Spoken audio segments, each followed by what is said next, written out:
Let's talk about the business of the day as it relates to theater with your hosts, Darnelle Radford and Mitch Weiss. This is The Business of Theater, a working title.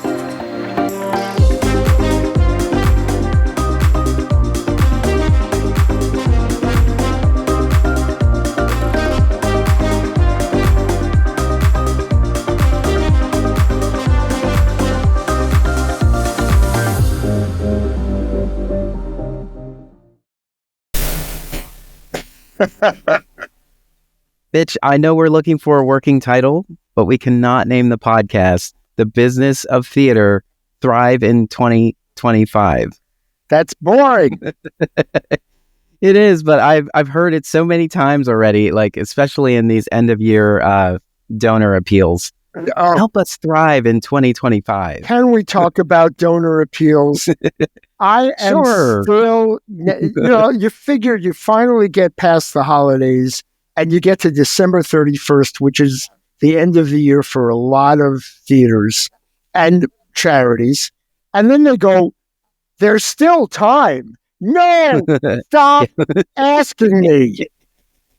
If I wanted to give you money, I gave you money. And since you don't reward me with acknowledging that I gave you money and stop asking me, that should be the reward. If I give you $100 today, do you promise not to ask me again for at least a month?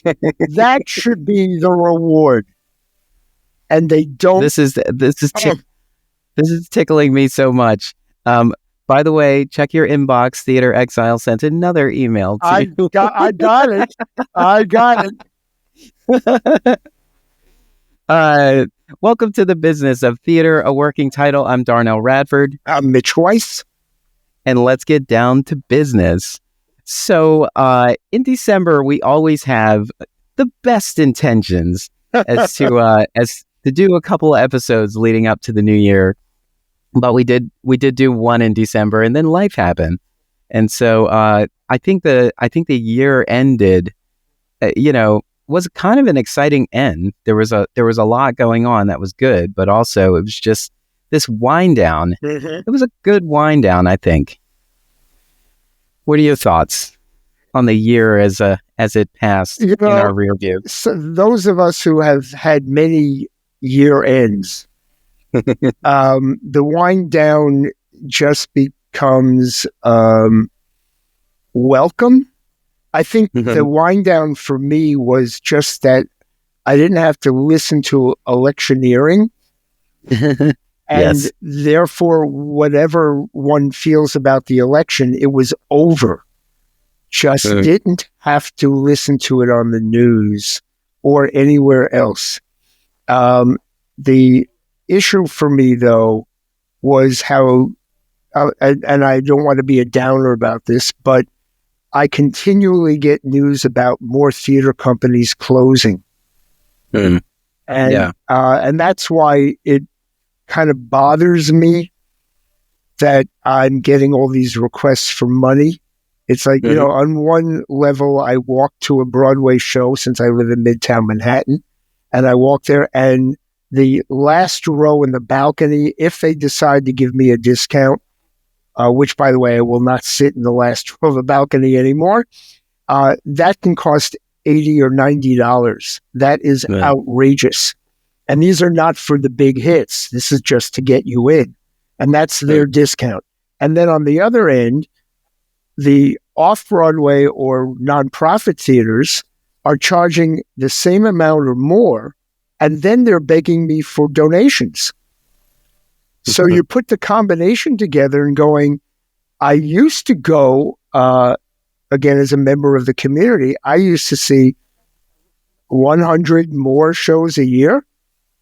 I can't afford it. And I'm not poor. Yeah. And I can walk there. I don't even have to park my car in New York. So at some point, we're leading to the big one, right? Wicked broke all records on Broadway last week. Yay, Wicked!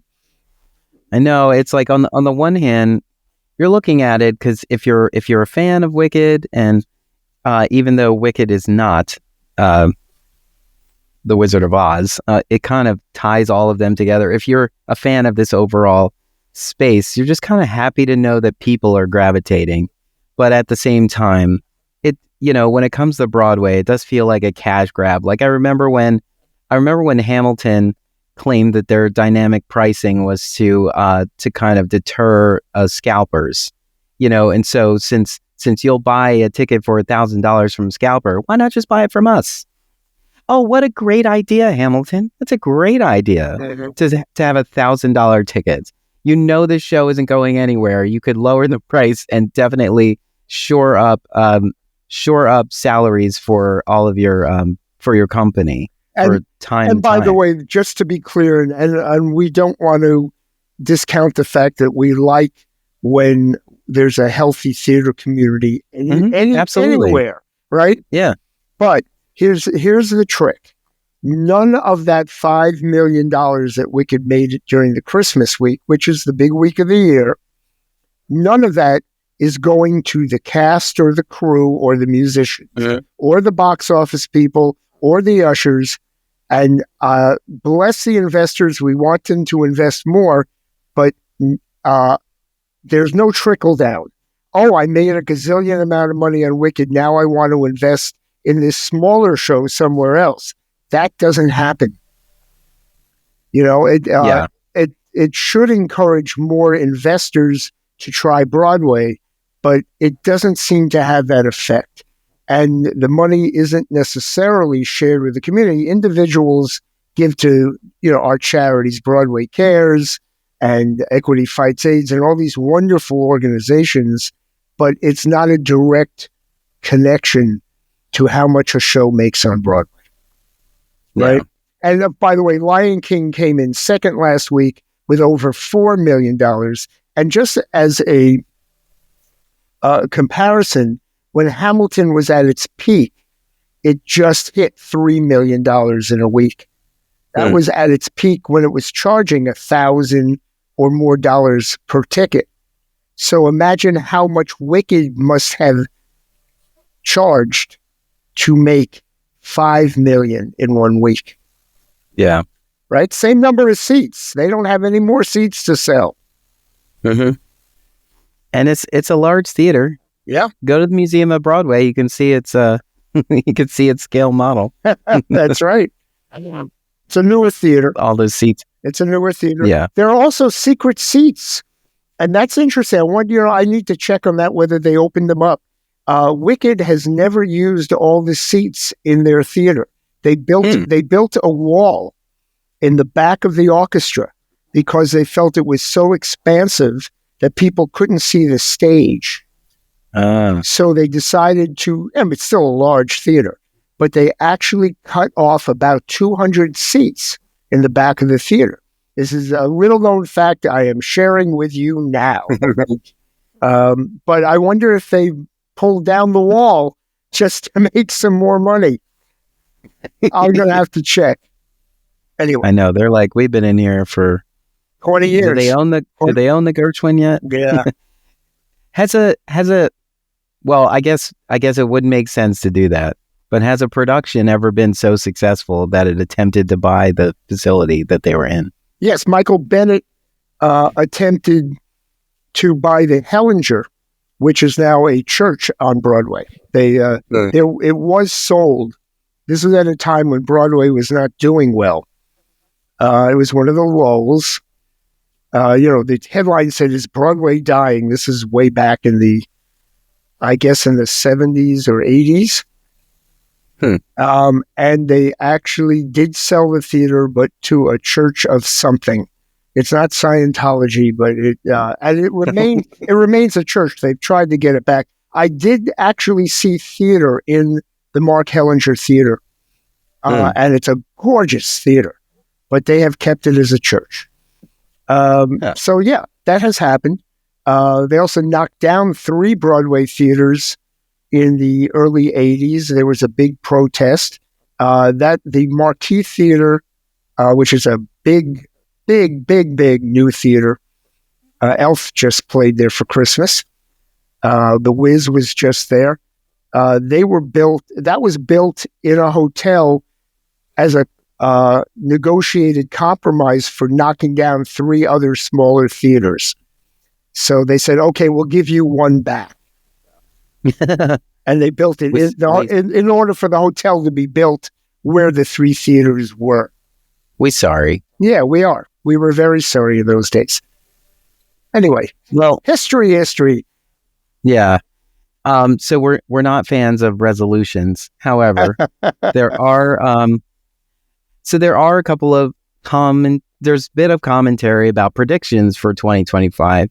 And so I came across one for Theater Mania, 3 predictions for the theater in 2025. And they are kind of as expected. The first prediction is that ticket prices will continue to rise.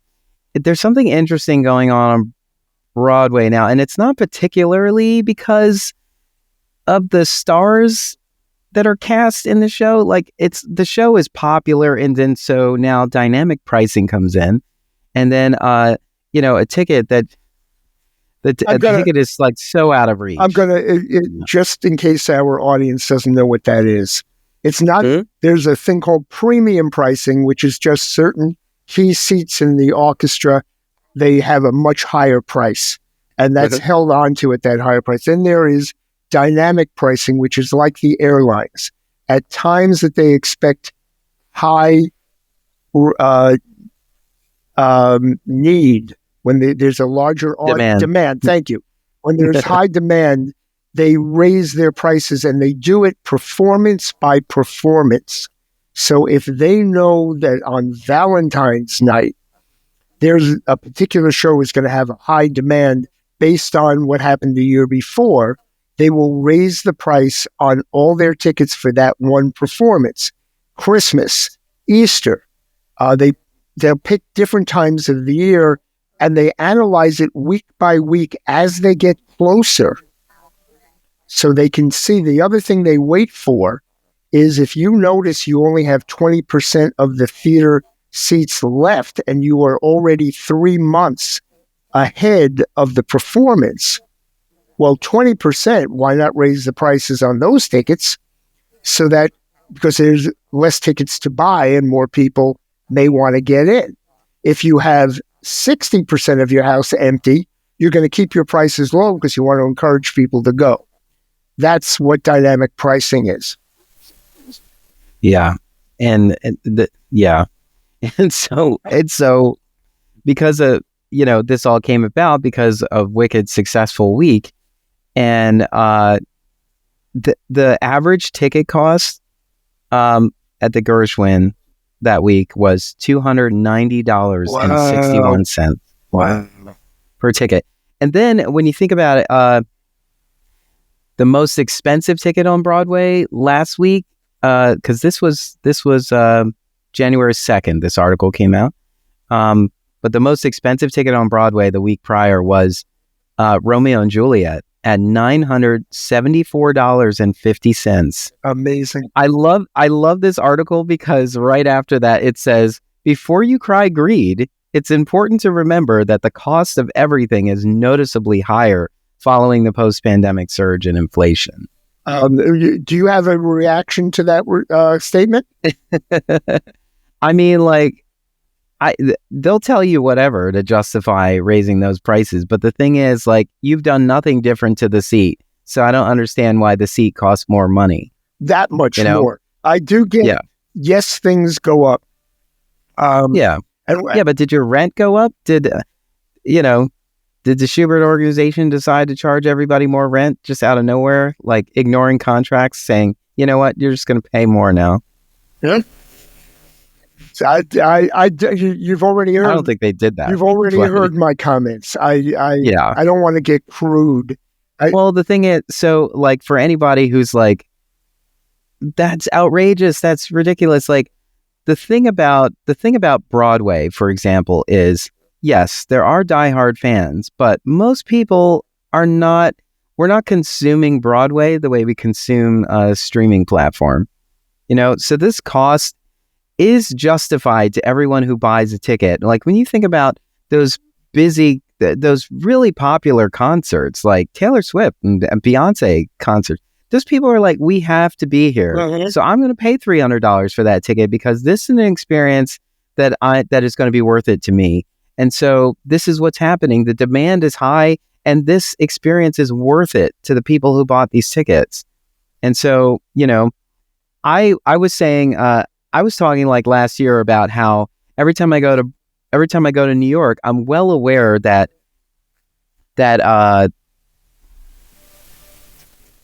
let's see, this Book of Mormon. Sorry, Yeah. I'm aware that Book of Mormon is there, right? But I know it isn't going anywhere, so I always look for something else. And so, and I feel like a lot of people think about it like that. Like, what is the most worthwhile opportunity for us to, seize while we're here this particular time? But like me, I go to New York a lot, so I will wait until there's some sort of offer to take advantage of some of these shows, or I'll just wait for it to tour, Well, and the other perspective, and you're right to mention that there is a perspective.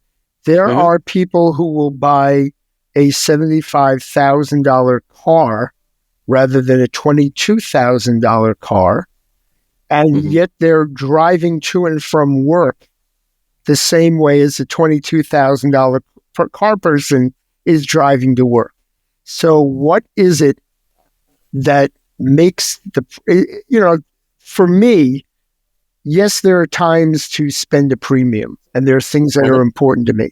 It's always a question of degree.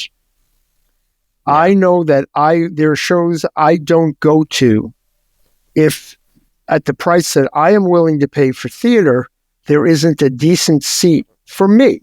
I'm an older person who needs leg room and wants to see what's on stage. The last row of the balcony is what I did when I was younger. Yeah. And that's fine. I got to see the show. But it's not the same because I like looking at the faces of the actors. That's why I'm there, for the live experience. So I want to have a decent seat. Doesn't have to be the best. Yeah. But if the price has to be within the range that I'm willing. And there are shows that just won't get there until for example, I'm one of those few people, Phantom of the Opera, which ran for 35 years. Everyone, when it first opened, it was the biggest hit, premium prices everywhere. I waited 6 years.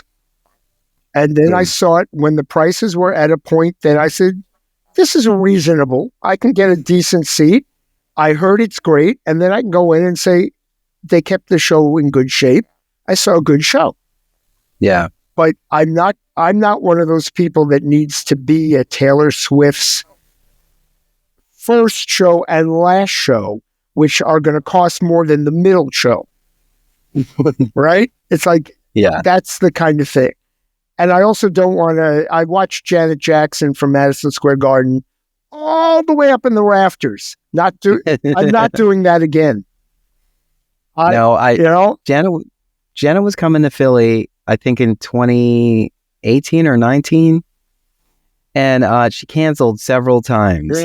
I was in like row C. It was like very close to the stage, and I was so happy. I had jumped on those tickets, and then all those cancellations, she would get on the socials and be like, "Hey, you guys, I have to cancel this." And then she canceled several times, so I just refunded it, and I was like, "Guess I'm not going to a Janet concert." However, what's interesting about those is like every time she has a concert, it's like a day later, and that whole concert is online somewhere.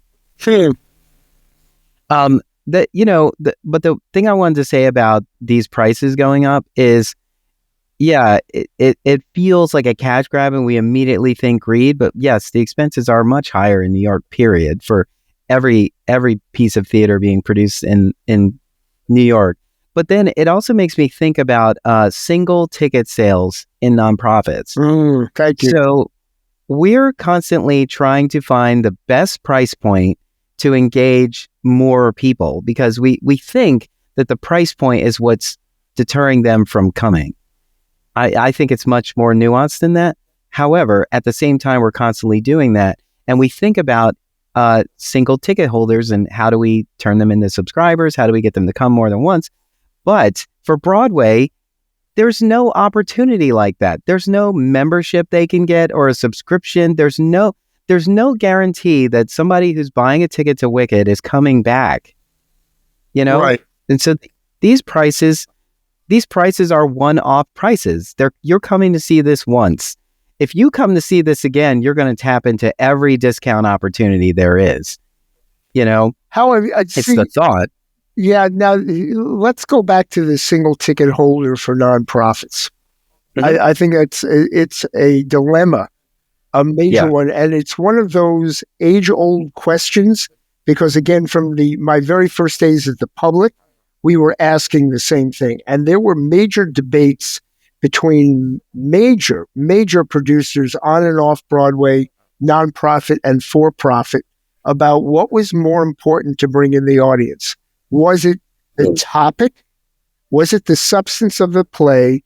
Did it need to have a reputation? Did it need to have a star? Or was it the price point? And they would debate this in the New York Times and go back and forth and back and forth, and we still haven't resolved it.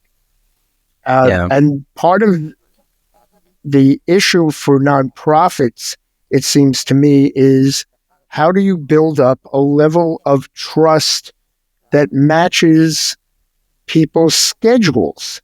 I mean, one of the things that changed over the decades, it used to be you bought a ticket for a nonprofit on a subscription and you didn't get to change it. If you couldn't go, you gave it to somebody else. Now it's call us up, we'll move you anywhere. I know. Before there was so many tiers of the subscription where, oh, you want to make a change?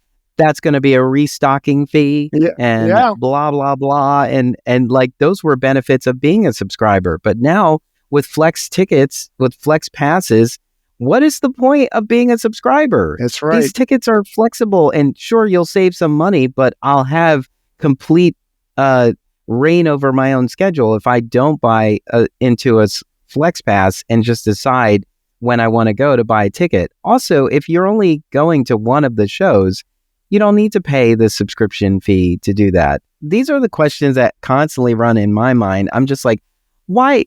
If people are only looking at what we're producing, they're not really looking at anything else we do as an organization. It's hard for me to see why subscribing to us makes sense if you're not engaged with the rest of what we have to offer as a company, even though the subscription is very tied to the season. Yeah. Well, you've asked all the right questions. And I happen to agree with you that there is, as somebody who never knows if I'm working during a particular month, therefore I can't go to any show, why would I have a subscription? So I've almost never had a subscription. I'd always take the chance to go on an individual ticket. However, and the other part which has started about a decade ago to annoy me to no end, as you may have noticed in the new year, I'm annoyed. And that is these nonprofits who have lowered, they've come $39 every ticket. We have 150 seats. So you're going to have a great seat wherever you are.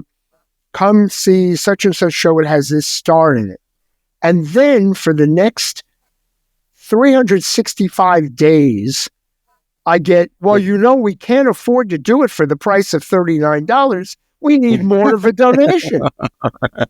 What else are you offering me? Are you giving me, a party once a month? Am I meeting your actors? What else is involved in this? Do my kids get to go to a theater camp for free, like one day a month or what? I'm making this stuff up. But different places have tried different things. The key word to me for nonprofit is community. How do you turn some theater goers into a community? I will say it is one of the joys of working on Broadway is there is a community of people, even though every show is operated completely independently. There is no Yeah. connection. We have associations, we have unions, but for the most part, we just know each other. There are 41 theaters. You find out you worked with these 200 people on show A, and on show B, there are 2 of them that you just worked with, and you meet 198 other ones. And then the next show, there are a couple of other people, and it starts building, and they are so supportive, and they like each other, and they go out. And of course, we're on a different time schedule than most of the world, right? We work at night. So, and sometimes during the day as well. So but that is, to me, where most nonprofits still are lacking. They haven't figured out that what they're selling is a community, and possibly a community of theater folk, because I don't think most people care about theater. It's funny because I've always said that the theater community is not the audience. We're the marketing. Yeah, and yet I think we are the audience. Yes, and yeah, because now there's not many people outside of the community that are patronizing. Right. The other thing I think that is a little silly about it is that we're being wishy-washy about how much it actually costs to produce the show. It's like there's a company here in Philadelphia who will always let you know how much this ticket should cost, and then they give you options to decide how much to pay. So while I do appreciate that, it's like we're basically saying we're producing stellar work, but we'll give it to you at mediocre prices if you're okay with that. It's like we're almost kind of downplaying our own value by trying to fudge our ticket prices so that they seem suitable to people. Okay. But hold on, one more thing. Go ahead. Anything that's worth it to you, you're almost not concerned about the cost. You're really thinking about, like, can I do it now or can I do it later? For example, if you decide you want to buy into, like, my partner is a vocal coach, right? He has a 4-part package to help you find your voice. That price, it almost doesn't matter what that price is if the prospective customer sees the value in it. They're going to then decide if it's something they want now or something they have to ask grandma for, or something, it's a gift or something. Like, once they realize that the value to them, it's about, like, how do I do it? If I do it now, I can't do something else later. Or maybe like for me, if I want to go see a Broadway show and the prices are high, I'm going to look a few months out. I'm also going to plan, my transportation in advance. All of that allows me a bunch of savings because I'm not reacting to there's tickets available tomorrow versus tickets available later, which is a problem for nonprofits because the run is always limited. Right. That's a big deal. That's a really important point. By the way, and I need to say this because maybe our audience is thinking this also. Here we are talking for the first half hour of our podcast about money, and we are in the business of theater. Mm-hmm. And we talk about pricing and making $5 million in a week. Did they is that greed, or is that just what they need to do? And you know what? Most of the theater-going audience could give a flying... because my cousins could care less. Is it a show that they either want to see or that they heard they ought to see? Mm-hmm. And once they walk out, did it entertain them and change their life in the right way or sufficiently? Yeah. Then whatever it cost, they're not questioning whether it was greed. They're not questioning whether it was too little or too much. So all of our decisions, we're talking inner works, are irrelevant if you don't have a great show.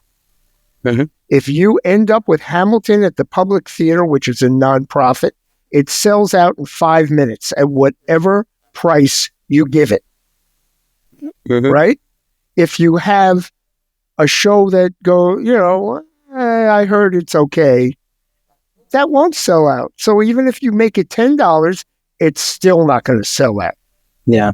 These concerts too, Madonna's coming to town, Beyonce, Taylor Swift, as soon as somebody hears that, they just go, there goes rent. Like there's comments online where they're just like, I'm about to sacrifice something because I have to be in the room where it happens. And so there's an urgency to that because of its limitation. It's only running one night, or maybe it's popular enough to have two nights, but yeah.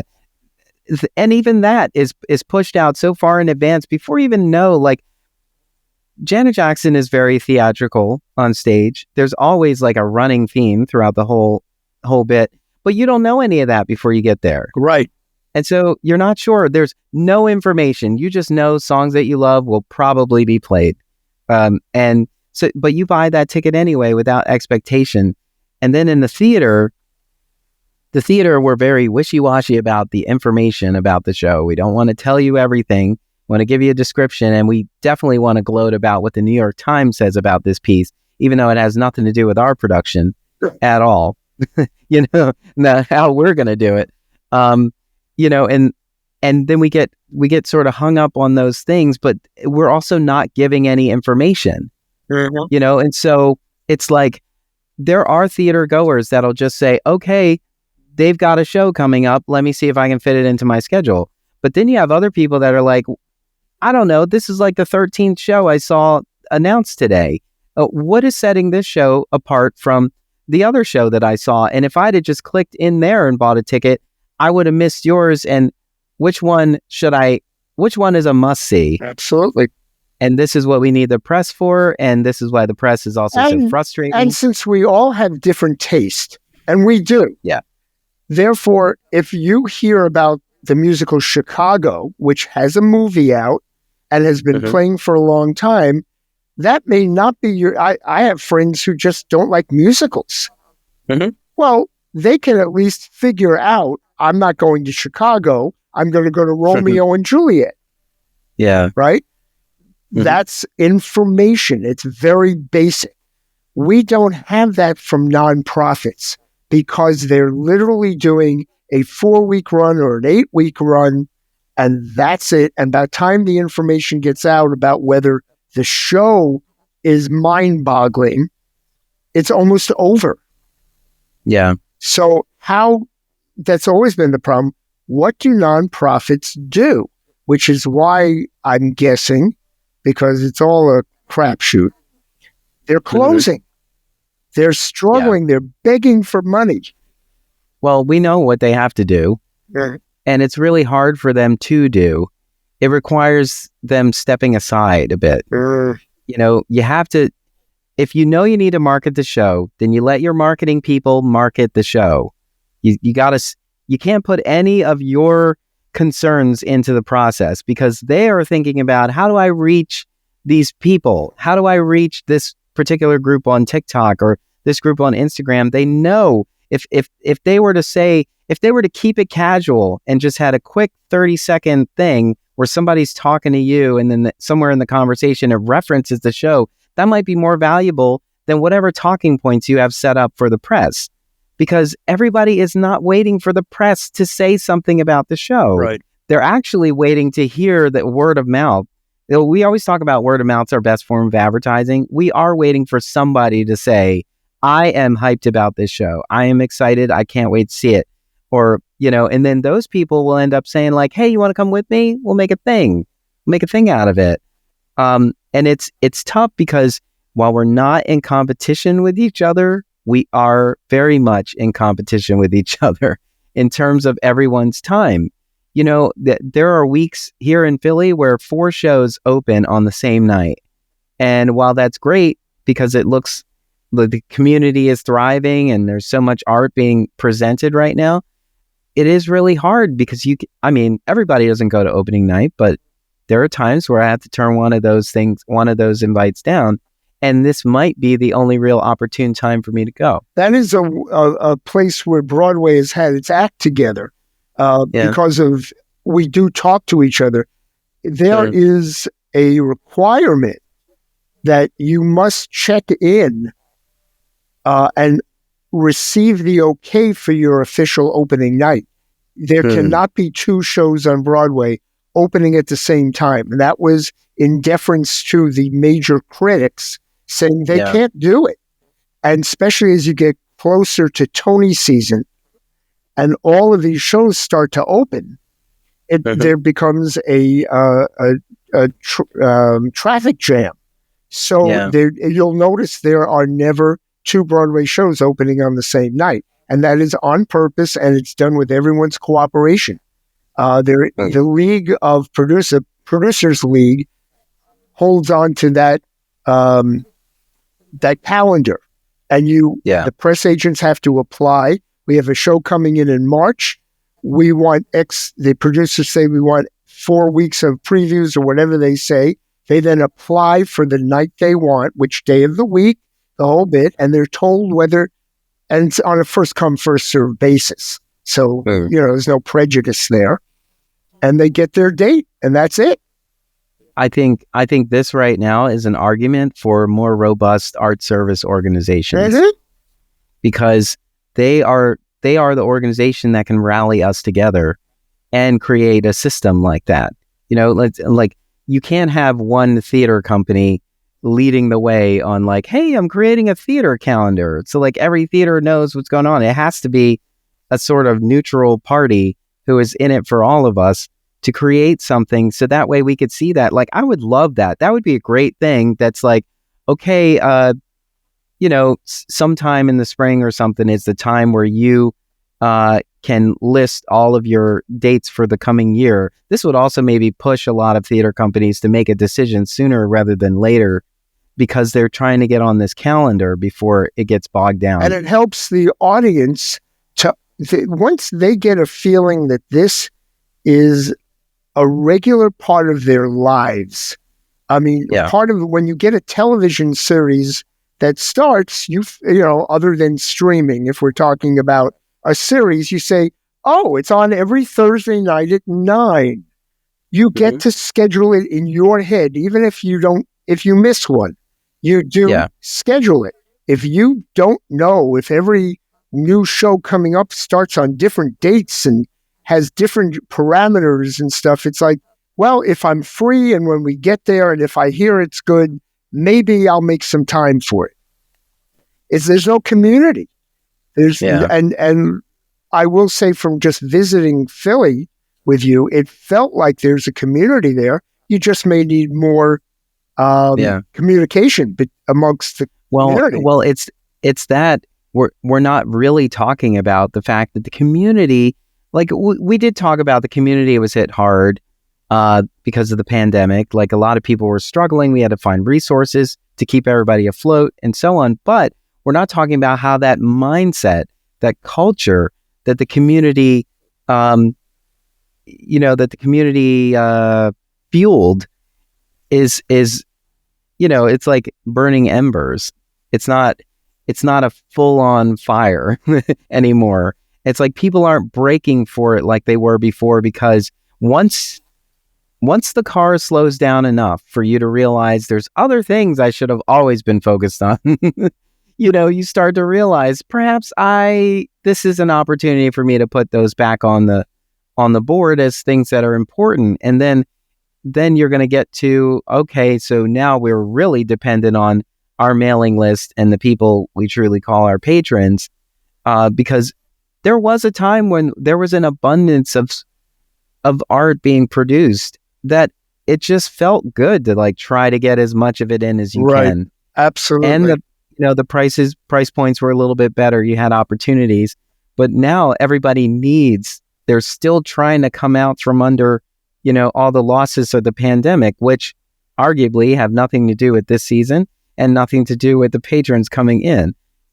but all the patrons who are going to shows now are paying for all the losses that all these companies have had over the years. And because of the pandemic, and it is still with us, there's more to watch free on TV and streaming, right? And they're first starting to go into the theaters, right? We did have Wicked, and we had Gladiator 2. That was a big weekend. We had Barbie and Oppenheimer. So we have a couple of very big weekends and a couple, some other blockbusters. But most of the movies that won awards last night at the Golden Globes, and that'll give everyone listening a little perspective of the date that we're talking, they have a very limited audience as well. A lot of them will not make it past some art houses. They won't get worldwide distribution, right? There are blockbusters, and then there are movies which are art.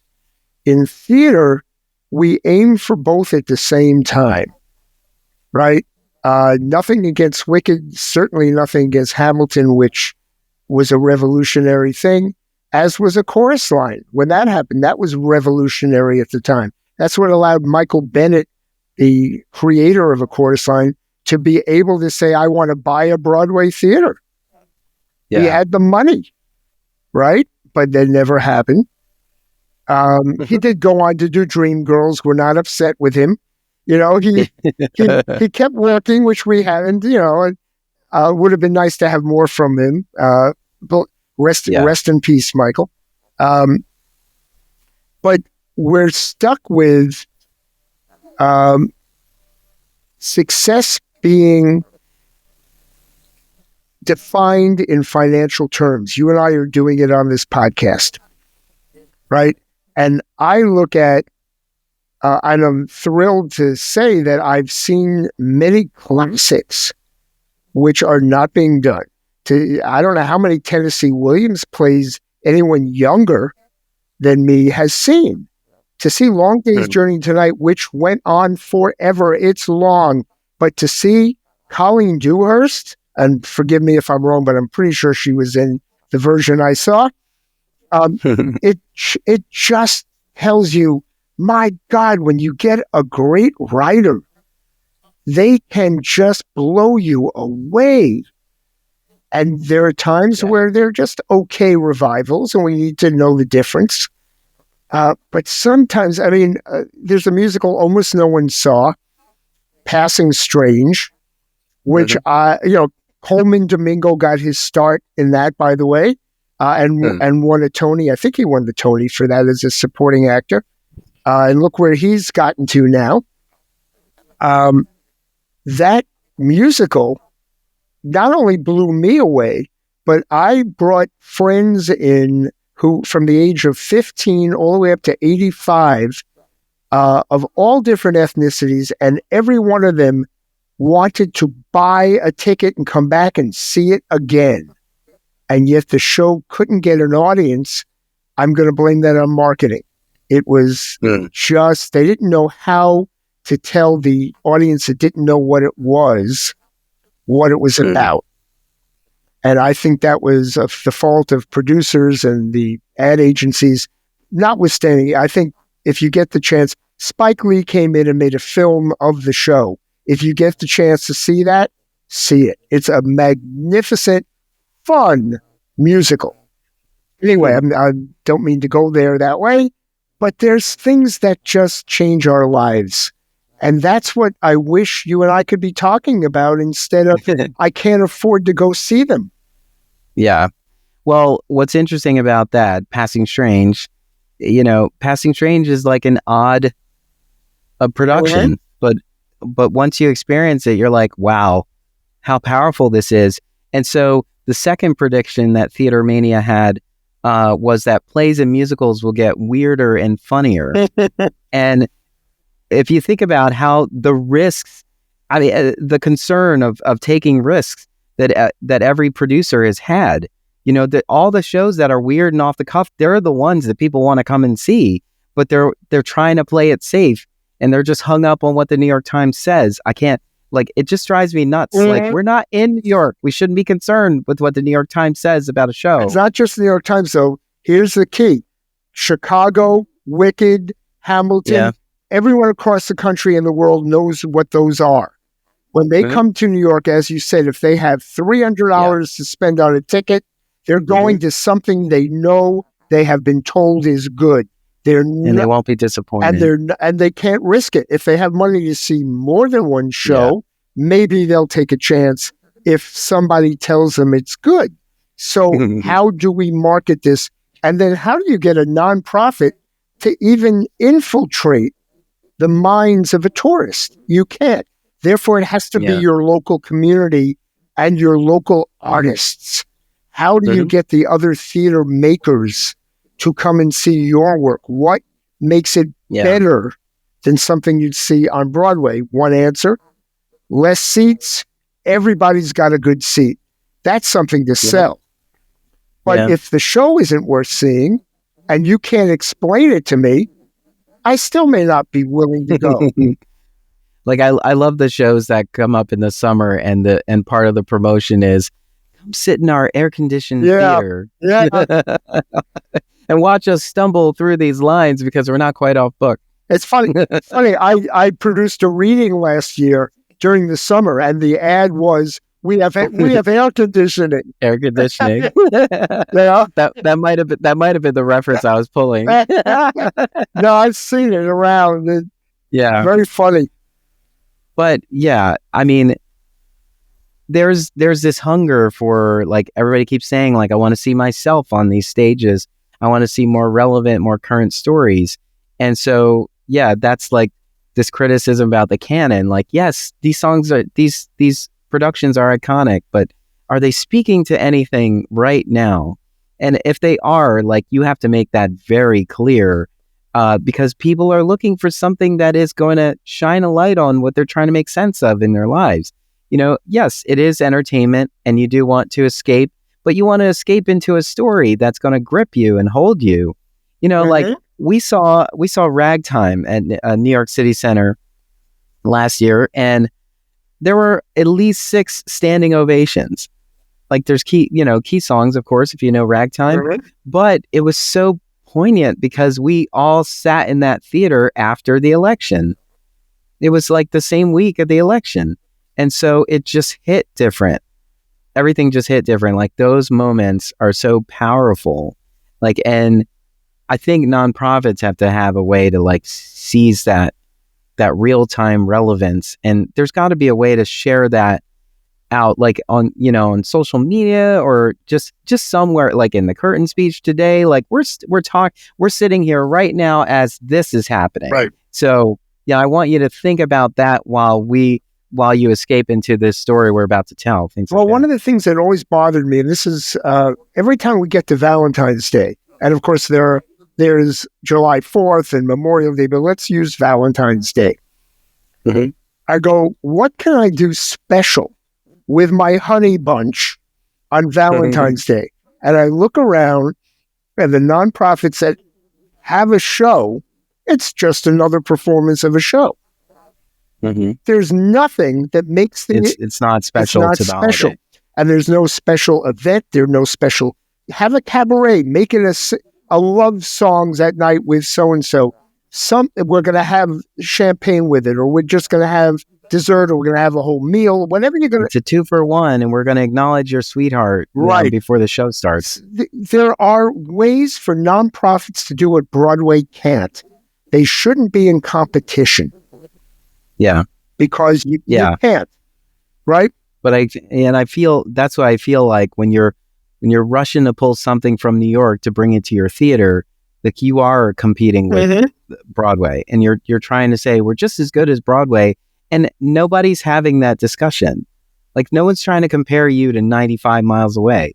You know, it's like I can walk to you, but you have to give me something that's enticing. You have to encourage me to come to your space. You can't, so I never know what the answer is, because you think about the companies, they have various years of history behind them. Like, they've seen things, so they've got concerns based on how they got here, and that's why I always think it's great to infuse your organization with multi-generations. It's really good to see, like, younger people in your mix. They're asking questions, they're having conversations, like, especially when it comes to play development and season planning. It's really helpful to have, like, we have our interns participate in that, and they are younger. So they're the people where we want to engage in a few years when their means are allowing them to figure out who they want to support. And perhaps the way we engage them, they won't forget about us later. But the thing is, like, we have to I said this in our office the other day. I was like, we are hung up on the people who for various choices that they made in their lives, they're at a point where they can actually support us as donors. And we appreciate that. But those donors are retired. Like maybe they sold their house that they raised their family in and they live more modestly. And the rest of their money is in a portfolio where they're basically just giving us their interest, the interest on their portfolio. They're transferring it out and then donating it to you. But the young adults right now who their colleges and universities are closing left and right. They can't buy homes. They can't even think about having children. They're not even as fortunate enough to have cars. And if they do, they're struggling to like try to pay to keep that car on the road. And so with all of that going on, how are the people of tomorrow going to support us if they can't lay those foundations that the generations before them were able to lay? Especially in our community, which is very, elitist. I'm just going to say it. It is. So it's hard. We can't even look at, if we're not going to engage them by like trying to entertain them now, it's going to be even harder down the road when they do come into their own means. They're not gonna have the thought that they need to contribute to their community in some way, because of how long it's been since they were able to do that. Well, and part of what I think you're saying, because the issues you brought up have been around since I was in my 20s. That I'm definitely not new. It's not new. So the question is, why aren't younger people involved in making the decisions about what our nonprofits are doing? They're always the older people saying, you're now an intern or you're the assistant. Just make sure the bathroom's clean. Make sure you hand out the programs. Type this up. Now, understandably, this is, and a lot of people may wrongfully disagree, it's a skill set. Running theater and creating a show is not for the weak at heart or for the feeble-minded. It is, even when you're not working, you're thinking about it. It is nonstop. And there are so many skills you need to have. Everything you could learn at school, from typing to geometry to AI, can be used in your job working on a theater piece. So the question is, why are they only, then some of them may want this, why are they only building a set instead of also telling us what would make them want to buy a ticket? They're not they're never asked.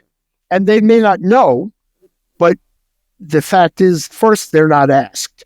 And there may be one person in the group that actually goes, wow, they actually want my opinion. Maybe I ought to start thinking about it.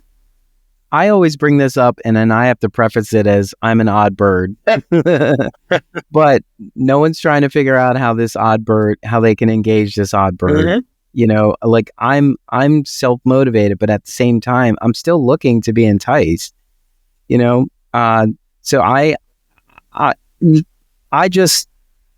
I'm just in the mindset of, it's partly because I'm a podcast producer and I serve on the press as well, that I am already looking in advance for what's out there, what might be of interest to me. And I do think about it, like my partner and I, we talk about all the time. It's like, I don't know that we're really concerned with who produces Sondheim. We'll go see it, especially if somebody we know is in it, because we like Sondheim. And we like to see what people do to it, with it. I mean, we've fortunately have not been disappointed.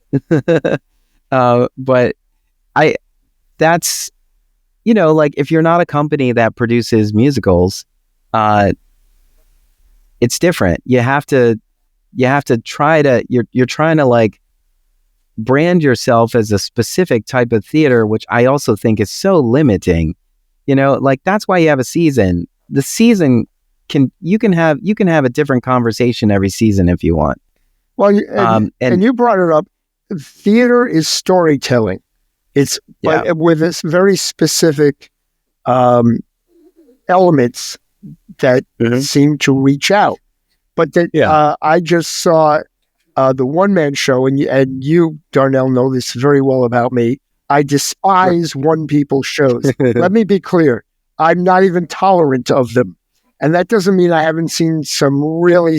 I was gonna send you an invite to my 4-part one-person show series. That's right. And you know what? The only ones I've ever gone to have been my close friends, and some of them have been wonderful, but they're not theater, in my opinion. Go ahead, write whatever. Tell me to screw myself. I don't care. Plus, there's been a lot of independent films who will show you how terrible a one-person show is, or like my friend told me to come to this thing, and the audience looks so bored while they're doing something on stage.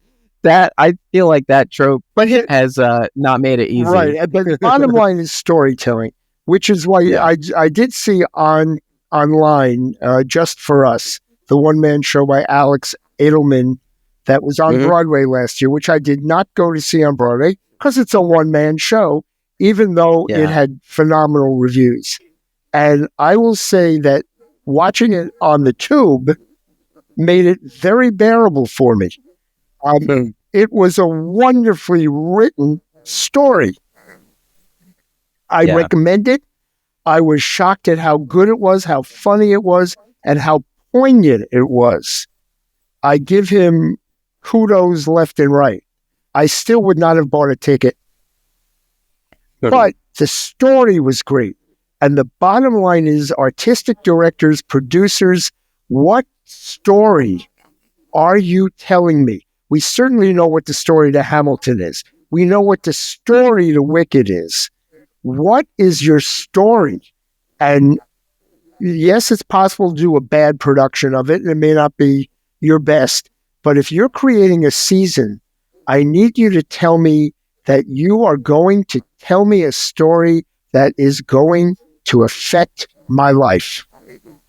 And you can fail. I've been to plenty of shows that I give them kudos for attempts. Right? And I just saw one at the Brooklyn Academy of Music that it was a musical. So many parts of it, I'm not going to name it, were wonderful. It failed. But was it worth trying? Absolutely.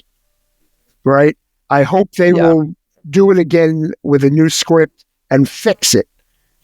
But it didn't work. And as always in New York, the cast was spectacular. You know, that we never have to worry about that.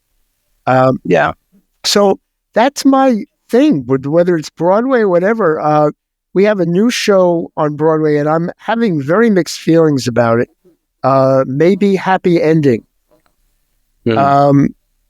Starring, from Glee.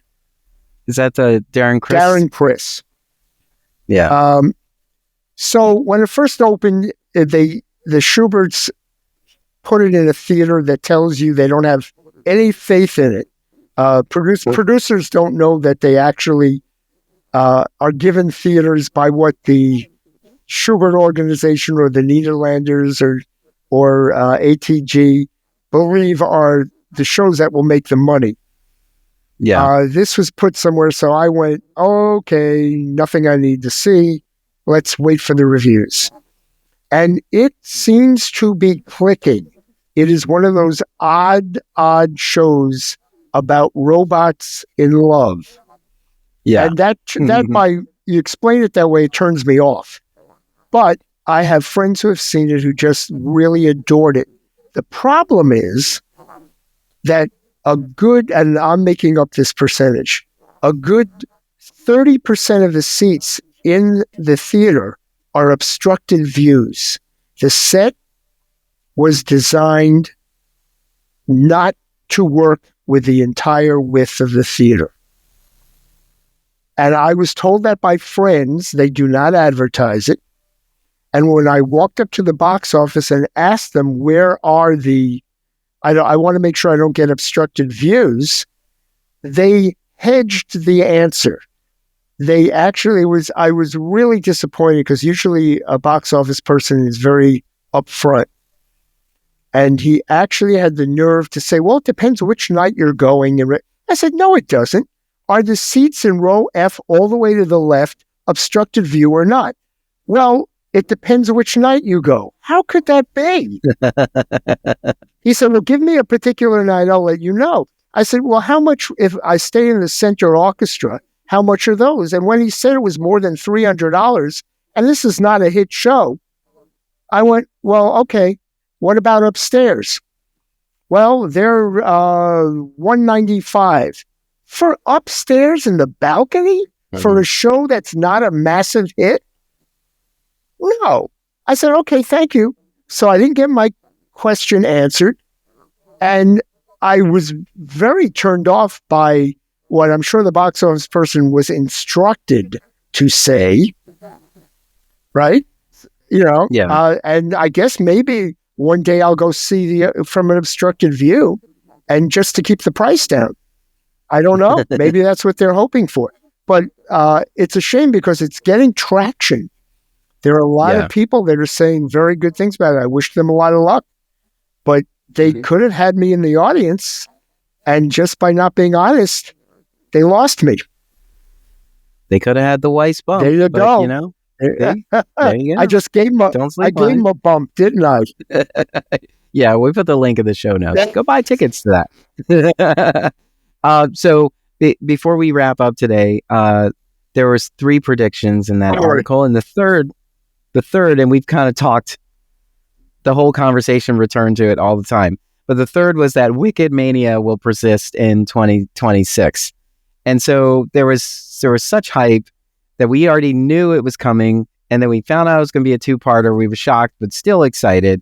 And then it opened, and everybody, rushed to the theater to see it, and was so joyful. And before it even started, there was already conversations about it was going to be annoying because everybody's going to be singing and so on. And then the studio did some sing-along versions around Christmas, and I don't know how they did for everybody, but I know when I went to see it, no one was singing, everybody was enjoying.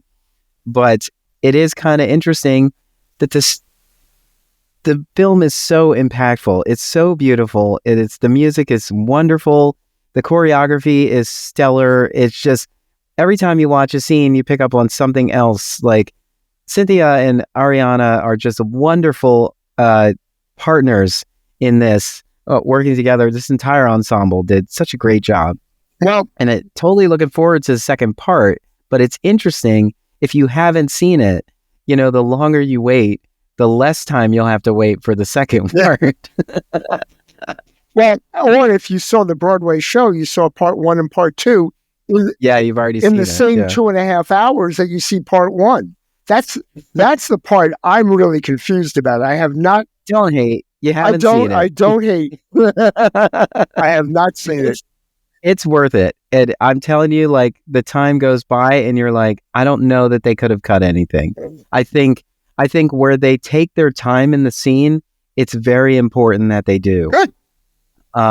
Yeah, like the listeners, the Ozdust Ballroom, that scene, every moment of that needs to be there. Like, there isn't a moment that's worth cutting. It's just so beautiful.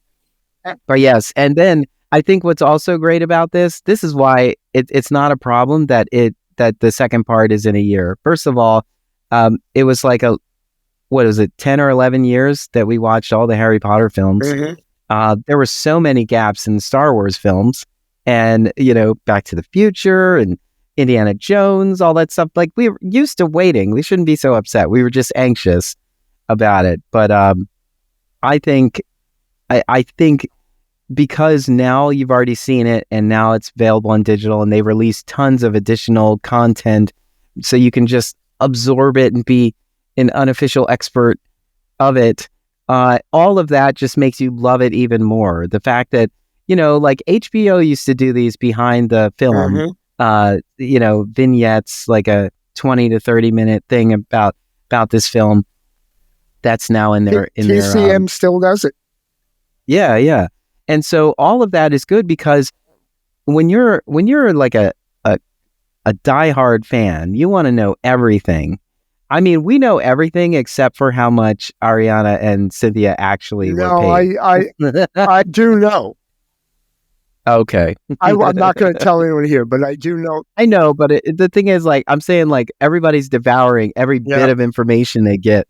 But that's the only thing I don't have exact clarity on. I've seen her in the makeup chair and getting all together. I've seen like all the behind the scenes. And this is a great way to end the podcast, because this just looking at your face while you're talking about this is why we go to theater.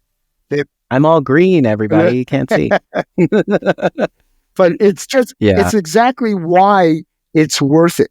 There are moments, and believe me, we've all seen bad or mediocre shows. You're hedging your bets.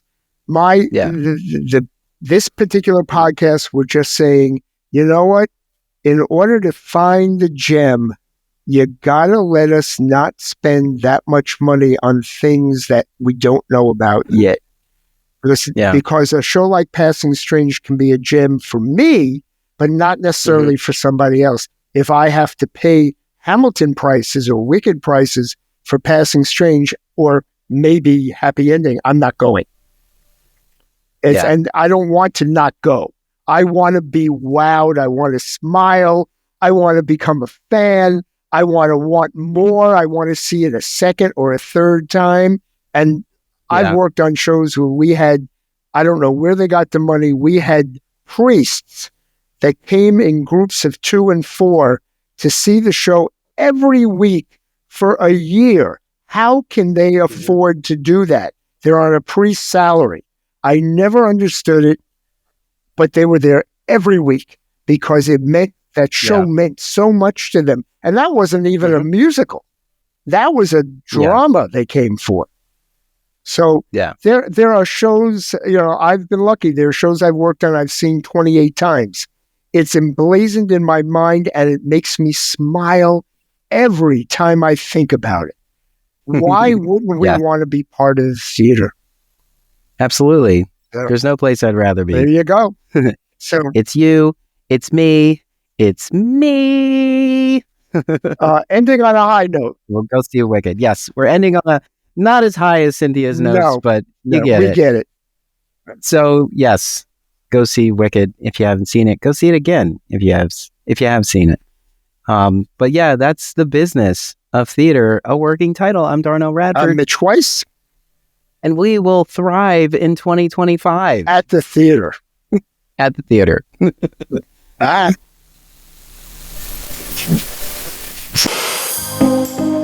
Thank you for listening. Tune in next time for another episode of The Business of Theater, a working title, with Darnelle Radford and Mitch Weiss. Subscribe to the podcast wherever you listen to podcasts. Share the podcast with a friend, colleague, or give us some social media love. This podcast is an Emory production. Visit us online at em3ry.com/TBOT. Follow us on Facebook, Twitter, and Instagram at em3ryotm.